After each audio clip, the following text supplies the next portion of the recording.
ہمارا حال یہ ہو چکا ہے کہ ہم اللہ کے خوف سے، اللہ کے ڈر سے اپنی آنکھوں سے آنسو نہیں بہاتے ہیں۔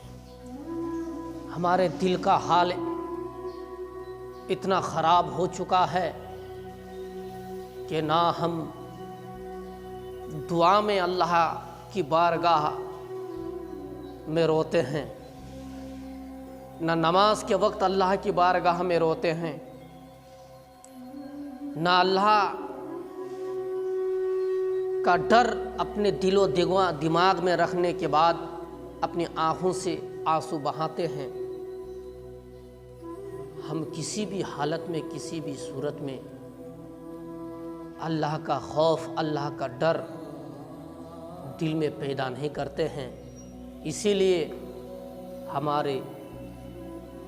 ہمارے دل کا حال ایسا بن چکا ہے کہ آنکھوں سے آنسو نہیں بہاتے ہیں۔ روایت میں آتا ہے کہ رونا کسی بھی حالت میں بند نہیں کرنا چاہیے۔ اللہ کا خوف تو پتھروں کو رونے پر مجبور کر دیا۔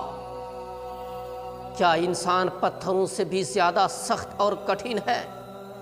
روایت میں آیا ہے کہ ایک پیغمبر کہیں سے گزر رہے تھے، راستے میں دیکھا کہ ایک چھوٹے پتھر سے بہت پانی نکل رہا ہے۔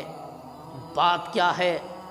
دیکھ کر کے اس پیغمبر کو بڑا تعجب ہوا، بڑی حیرت ہوئی کہ پتھروں سے پانی تو نہیں نکل رہا ہے، اتنا پانی کیوں نکل رہا ہے؟ اتنا سننا تھا اور اتنا کہنا تھا۔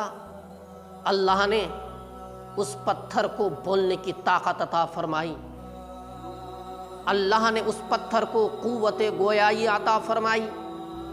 پتھر اس پیغمبر سے عرض کر رہا ہے کہ میں اسی لیے رو رہا ہوں کہ جب سے میں اس آیت کریمہ کو سنی ہے، وقودها الناس والحجارہ،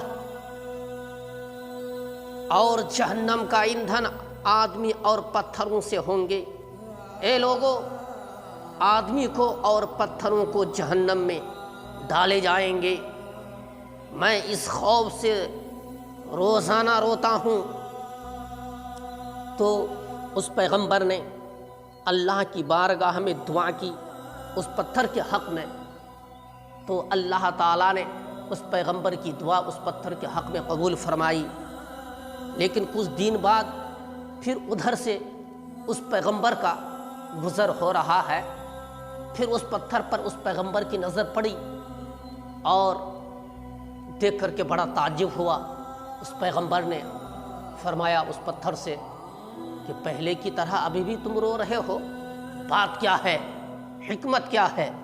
وہ پتھر جواب دے رہا ہے، اے اللہ کے پیغمبر، اے اللہ کے نبی، میں پہلے اس لیے رو رہا تھا کہ مجھے اللہ کا خوف، اللہ کا ڈر تھا۔ اس وقت اللہ کے ڈر سے رو رہا تھا، اللہ کے خوف سے رو رہا تھا، اور اب جو میں رو رہا ہوں وہ خوشی اور شکر کے لیے آنسو بہا رہا ہوں۔ تو لوگوں، یہ پتھر کا حال ہے کہ پتھر بھی شکر ادا کر رہا ہے اور پتھروں کو بھی خوشی ہوتی ہے، لیکن ہم ایسے بندے ہیں اللہ کے کہ بندے کا دل پتھروں کی طرح سخت ہے، بلکہ سختی میں پتھروں سے بھی زیادہ کچھ ہے، اور یہ سختی صرف رونے سے دور ہوتی ہے۔ لوگوں، ہم جب تک روئیں گے نہیں یہ سختی دور نہیں ہوگی۔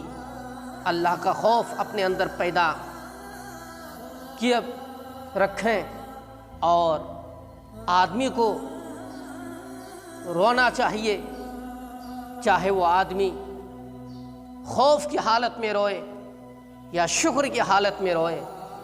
نیز اللہ کے نبی صلی اللہ تعالی علیہ وسلم نے ارشاد فرمایا، یہ حدیث پاک طبرانی، ابو نعیم سے روایت ہے اور بیہقی یہ ابن عباس سے روایت ہے، نبی فرماتے ہیں ینادی یوم القیامہ لیقوم الحمادون فتقوم الزمرہ۔ اللہ کے نبی فرماتے ہیں قیامت کے روز اعلان کیا جائے گا کہ بہت زیادہ حمد کرنے والے، اللہ کی تعریف کرنے والے کھڑے ہو جائیں، ایک گروپ کھڑا ہوگا، ان کے لیے ایک جھنڈا زمین پر گاڑا جائے گا، نصب کیا جائے گا، وہ جنت میں داخل ہوں گے۔ عرض کیا جائے گا کہ اللہ کے حمد کرنے والے کون لوگ ہیں، اللہ کی تعریف کرنے والے کون لوگ ہیں؟ تو فرمایا یہ لوگ وہ ہیں جو ہر حال میں اللہ کا شکر ادا کرتے ہیں، تنگی میں بھی اللہ کا شکر ادا کرتے اور خوشی میں بھی اللہ کا شکر ادا کرتے، دونوں حالتوں میں اللہ کا شکر ادا کرتے ہیں۔ تو اللہ تعالیٰ نے اس وقت یہ انعام انہیں عطا فرمایا۔ اسی لیے مسلمانوں ہمیشہ اللہ کے خوف سے رونا چاہیے، آنکھوں سے آنسو بہانا چاہیے اور اللہ کو یاد کرتے رہنا چاہیے۔ اللہ سے دعا ہے کہ اللہ تعالی ہم تمام مسلمانوں کو اپنا شکر ادا کرنے کی توفیق عطا فرمائے، کہ اللہ تعالی ہمیں وہ توفیق دے کہ ہم اپنے رب کا شکریہ ادا کرتے رہیں اور شکر ادا کرتے کرتے اس دنیا سے کلمہ پڑھتے پڑھتے ایمان کی حالت میں اللہ ہم سب کو اٹھا لے۔